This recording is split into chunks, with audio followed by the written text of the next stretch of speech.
Doctor गिरी Miller जो कि एक कैनेडियन मैथमेटिशियन यानी रियाजी दान और पादरी थे, उसके बारे में शुबहात रखते थे और उन्होंने कुरान में खामियां तलाश करने का इरादा किया। इस मकसद के लिए उन्होंने अरबी जुबान सीखी ताकि वो कुरान का असल मतन पढ़ सके और उसमें तसादात ढूंढ सके। डॉक्टर मिलर एक माहिर मंतिक और मैथमेटिक के उसूलों पर गहरी नजर रखते थे और इसी बुनियाद पर उन्होंने कुरान को पढ़ना शुरू किया। लेकिन जब उन्होंने कुरान को गहराई से पढ़ा तो वो इस किताब के इल्म और हिकमत से हैरान रह गए।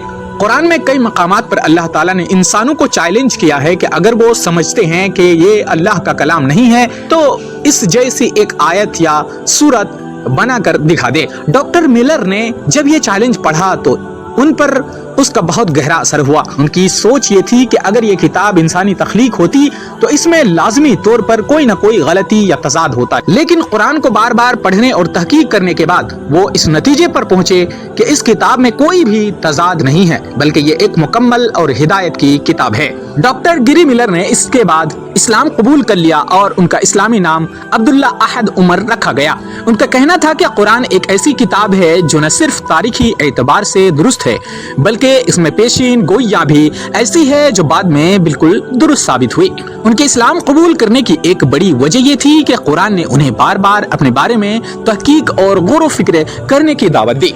ये एक अमूमी रुझान रहा है कि जो भी कुरान को इस नीयत से पढ़ता है कि वो उसमें गलतियां ढूंढ सके, वो अक्सर खुद इस्लाम कबूल करने पर मजबूर हो जाता है, क्योंकि कुरान खुद हकानियत और हिदायत की ऐसी रोशन दलीलें पेश करता है जो किसी इंसान के जहन में शुकूक व शुबहात को ख़त्म कर देती है। तारीख में कई ऐसे अफराद गुजरे हैं जो इब्तिदा में इस्लाम और कुरान के मुखालिफ थे, लेकिन जब उन्होंने कुरान को तहकीक की नीयत से पढ़ा तो उन्हें हक्कानियत और हकीकत का इल्म हुआ और वो ईमान ले आए। दोस्तों, मिसाल के तौर पर डॉक्टर मोरिस बुकाइले जो कि एक फ्रांसीसी डॉक्टर थे, उन्होंने भी कुरान का मुताला किया और उसे जदीद साइंस के मेयार पर रखा। उनका मानना था कि कुरान में मौजूद बहुत सी आयात साइंस के उसूलों के ऐन मुताबिक है और यह किसी आम इंसान का काम नहीं हो सकता। नतीजतन उन्होंने भी इस्लाम कबूल कर लिया। इससे ये वाज़ेह होता है कि जो भी शख्स कुरान को खुले दिल और नीयत के साथ पढ़ता है वो उसकी हक्कानियत को पहचानने में नाकाम नहीं रहता।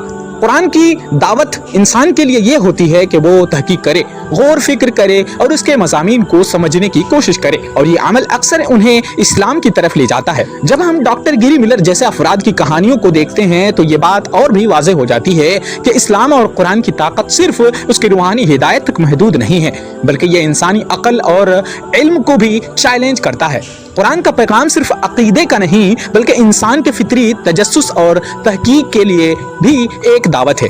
डॉक्टर मिलर ने अपनी तहकीक के दौरान यह भी महसूस किया कि कुरान सिर्फ दीनी हिदायत ही नहीं देता बल्कि ये साइंस, तारीख और इंसानियत के मुस्तकबिल यानी फ्यूचर के बारे में भी नाकाबिल यकीन मालूमात फराहम करता है। उन्होंने कुरान में बयान करदा साइंस के उसूलों और जदीद दरियाफ्तों के दरमियान मुताबिकत को देखा और उसने उनकी सोच को तब्दील कर दिया। मिसाल के तौर पर कुरान में जमीन और कायनात की तख्लीक, जुनैन की नशोनुमा और पानी के चक्कर जैसे साइंसी हकायक का जिक्र है जो आज जदीद साइंस की रोशनी में बिल्कुल दुरुस्त है। एक और नुमाया मिसाल फ्रांसीसी साइंसदान मोरिस बुकाई की है, जिन्होंने अपनी किताब में बाइबल, कुरान एंड साइंस, जदीद साइंस का मुआजना किया। उन्होंने कहा कि कुरान में कोई भी ऐसी बात नहीं जो साइंसी हकीकत के खिलाफ हो, बल्कि उसमें बहुत से ऐसे हकायक हैं जो साइंस की जदीद दरियाफ्तों से हम आहंग है। उनकी ये तहकीक उन्हें भी इस्लाम की तरफ ले आई।